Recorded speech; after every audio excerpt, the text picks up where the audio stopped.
everybody. It is Friday, February 2nd, which means it's Groundhog Day. And that's why I have the Pennsylvania polka playing in the background, because our groundhog, Punxsutawney Phil, I'll put this down a little bit, has made his prediction about the seasons changing. And here is the update. As of 7:25 this morning, it's official. Spring is right around the corner. Punxsutawney Phil did not see his shadow in front of thousands of spectators Friday morning at Gobbler's Knob in Punxsutawney, Pennsylvania.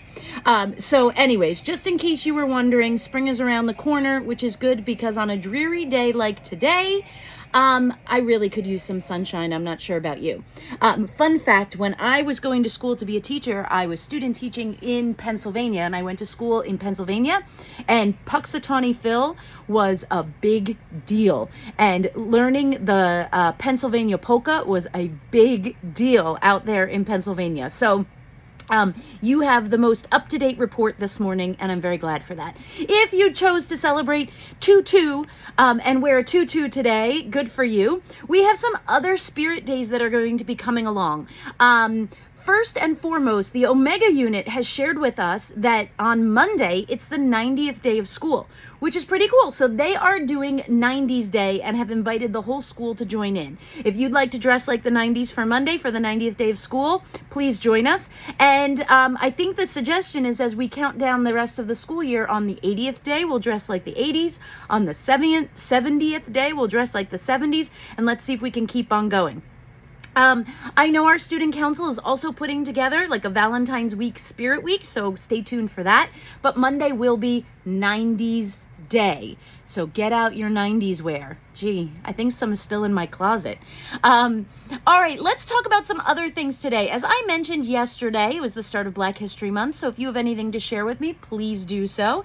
In addition, it was World Hijab Day yesterday, and I'm just going to give you a little blurb about that. February 1st is celebrated as World Hijab Day in over 150 countries around the world.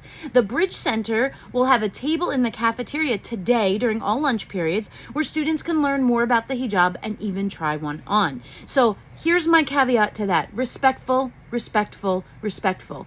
If you can't handle it, don't. But this is really something serious and an opportunity for you to get to know somebody different or get to know something different or ask questions and just enhance your knowledge. Knowledge gives you power. Knowledge is the secret to unlocking the whole world. The more you know, the more you will be successful in life. So this is an opportunity for you to build your knowledge if you don't already know. All right. I want to just remind you that we are going to be participating in an Epic Pizza Challenge, which is for empowered schools. I know information is going out, and again, on behalf of the Omega students with Mrs. Ezzo, she is sharing some information around, and we will have some flyers that will start out next week. And if you want to do an energy audit in your house, the more energy audits that we have of classrooms and our homes, the more chances we have to have an Epic Pizza Challenge here at Crossroads South. So that is exciting as well. Let's see. I feel like, sports.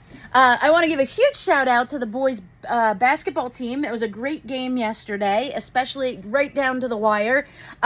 You were up 16 points at one point, and then it kind of got a little close, and then you eked out the win, which was great. So congratulations. There was some great playing. I really want to say to you and to all the other athletes, it is such a joy to watch you grow and progress as a team over the season, and really how you come together and develop your skills. Just keep it going. It's really cool to see, and it's cool to see that you're all gelling so well. Our winter season will be ending soon, and then our spring season will kick up. As I say that, I want you to keep your eyes and ears open around the building because there's informational flyers. I know there's a QR code and a flyer going up for softball. There's information about boys volleyball. And I know Mr. Quilter has a video that's out there. I know that track information is going to be coming out. But it all starts with you reading the sports handbook and getting your health forms in on time. You can submit them now. Actually, now is probably too late. So get that information going. And the last thing I wanted to talk about this morning is a very important word, and it's called integrity. We have been having many kids that are using AI for assignments. And that is a complete violation of our integrity because it's not your intellectual property. You're using somebody else's intellectual property. And anybody can plug into AI. I've used ChatGPT too just to see what it's all about. And anybody can plug in information and have the computer spit it out. But it's not my brain. My brain belongs to me, and my brain is what we are trying to, or your brains are what we are trying to grow and develop and cultivate here. And you can grow your brain, but you can't do it if you're letting something else take that shortcut for you. So here in school, you are using your brain. And if you don't, we have systems online where we're able to check the authenticity of your work, and it'll tell us right away if you've copied and pasted in. There's an AI checker, and it's really obvious. So there's really no way to lie and get around it. But here's the deal. That's an academic integrity violation. Those things carry you through high school. It keeps you out of honor roll. It keeps you out of honor societies. It keeps you out of all of these things that so many of you have great contributions to give. So don't let something that is cheap and easy and fast take down who you are with your integrity. Do your own work and put your own product forward. And I have a quote here that somebody gave to one of our teachers. It was from a parent, and they said, tools should be used as a resource, not a shortcut. And I loved it so much, I said I'd read it on the announcements. So remember that. Your brain is your intellectual property. Use it. Use it for good. All right, folks, that concludes our very long morning announcements. Please stand for the salute to the flag. I pledge allegiance to the flag of the United States of America and to the republic for which it stands, one nation, under God, indivisible, with liberty and justice for all. You may be seated. Have a great day and a great weekend.